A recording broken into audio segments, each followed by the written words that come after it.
planning for Pebble, sponsored by Baird, celebrating 100 years of financial partnerships. We are now just one day away from the 119th U.S. Open. Tiger said he is, quote, trending in the right direction at his media briefing yesterday. Here is Tiger on returning to Pebble 19 years after his historic 15-stroke win.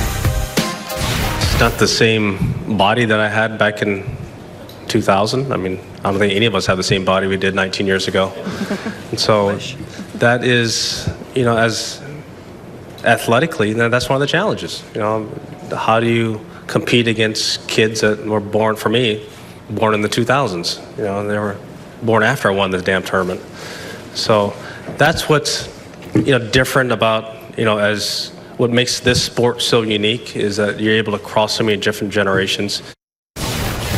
All right, see, tell us a little about Tiger's game. How does it fit Pebble Beach? Well, Tiger's very familiar with the golf course. We talked about him winning the major there, but also went to school at Stanford. Very familiar. There's a different type of grass, Poana grass, that grows on the green. And even the last time we won the U.S. Open there, I don't believe the field was as strong as it is now. And he didn't play perfect then, but being familiar with the course gave him a huge advantage. I believe Brooks Koepka, Dustin Johnson, Tiger Woods, those three should be the favorites for this weekend.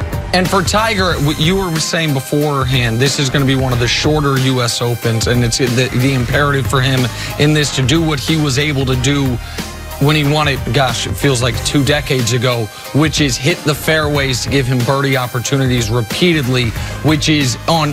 Obviously, it's critical in any golf tournament, but in this one where the length is going to be taken out of play to a degree, even more so. Yeah, should be a very exciting weekend. Nick thinks he's going to win, right? I think it's he and Koepka Sunday. But also, Australia Premier League, Deshaun Thomas going to Airborne for the Jam. Let me see this again. Did he throw it in? Oh, no. Oh, he got all the way there. And why are you trying to, even in Israel, they're trying to take these weak charges? Come on. That is someone stop the ball. I don't care where you're at in the world. Basketball, the guy dribbling, somebody get in front of him. Yeah, but don't get in front of him right when he's taking off. Then you land on your back like that fella. Back to Game 5 now. So the Warriors were able to rally for a win to stay alive in the NBA Finals. The series now shifts back to Oracle for Game 6 Thursday night. The NBA didn't think we'd be shifting back to Oracle. According to reports, when the Raptors were leading with 3 minutes to go, the trophy was getting set to be wheeled out, only to be wheeled back in. Nick, how did the Raptors respond after coming so close to winning the title? Well, that is the defining question of Game 6.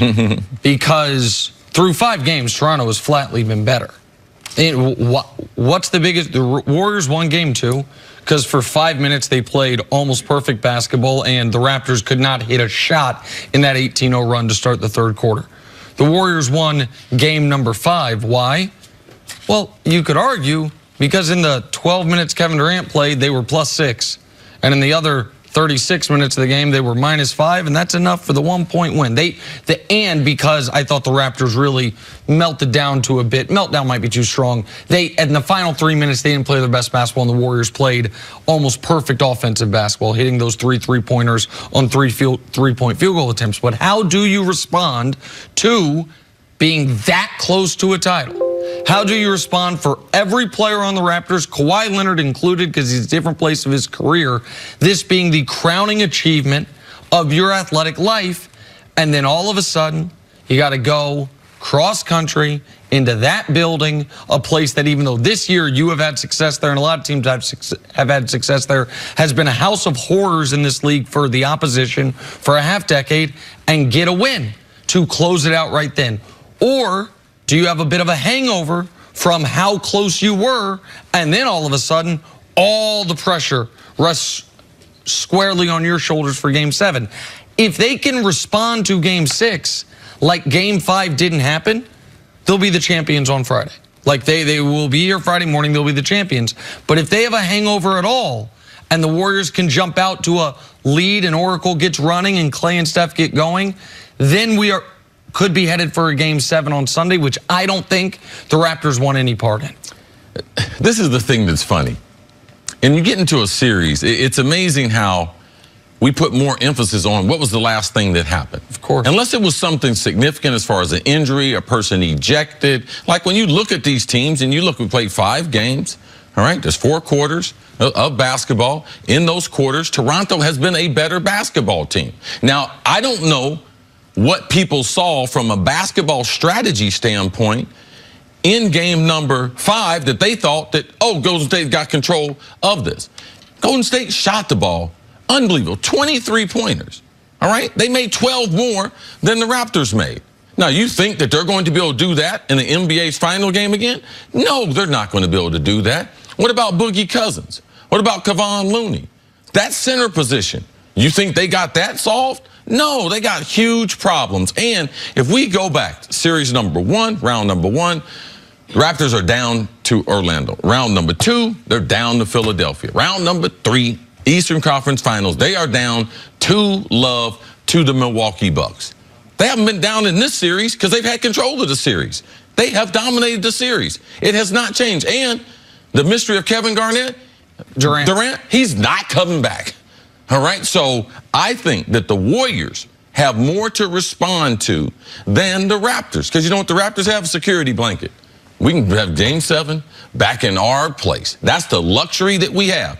Also, we have the confidence of knowing that we can take this team apart the way we have the last week and a half. I think Toronto gets the win. I believe they celebrate in Oracle. Oracle is shut down with champagne, a lot like the Warriors and how they bragged about how they spilled champagne all in Cleveland's locker room. Back in 2015. Tomorrow night, it's getting ready to happen. And so the reason that, and I agree with a lot of that the Raptors have shown you through 20 quarters. In those 20 quarters, they've won 15 of them, tied 2 of them, and only lost 3. Like, they have been the better team in this series. I understand that part of it entirely. Believe me, I do.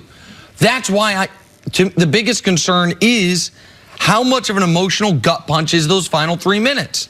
That when Nick Nurse called that timeout, they were wheeling out the trophies. And over the course of those final 3 minutes, the Raptors offense, which had been playing so well, went 1 for 6 and scored 2 points. And the defense, which had done a good job throughout the series of staying attached, gave Steph and Clay good looks. And do you have a hangover from that? We saw the closest facsimile to this would have been the Ray Allen shot in Game 6, and then the response in Game 7. Spurs did not have a hangover in that game. Spurs came out, ready to play. Tim Duncan had a little baby hook shot with 40 seconds left to tie that basketball game. He just missed it. LeBron then goes and hits the jumper, and the Heat are champions. But that team had more championship experience than this one. That team had more guys who had been in that moment at that level than this one, and that team had a coach who knew what the moment was. I think that... So now we're getting back into, that's the same analysis you had before the series started. Right, but see, and we have the luxury of seeing 5 games, but that's the same thing that the public said before game number 1. Absolutely correct. And now we will see how they respond to what I believe to be a emotionally devastating moment. The most level team with the most level player. The thing that we said, the difference between Toronto now, because of Kawhi, they're not emotionally up and down. We saw after they won game number 4, what did Kawhi do? Walk right off the court, just like anything else. We have to be able to give them credit. We can't start creating things. They talked about in the press conference, it takes 4 wins. It doesn't matter how many games, it takes 4 wins. And they're still, same goal. They are 1 win away. And the desperation is in Golden State because they threw out their desperation. That was Kevin Durant. They forced him onto the court in the last game. And there has to be a hangover from that. You think the fans in Oracle, they don't feel that? Kevin Durant not anywhere in the building. Kevin Durant might be in New York when the game is being played. I believe that we need to watch for as far as a hangover effect. All right, take a break. Coming up, speaking of Kevin Durant, what will the Knicks do now that KD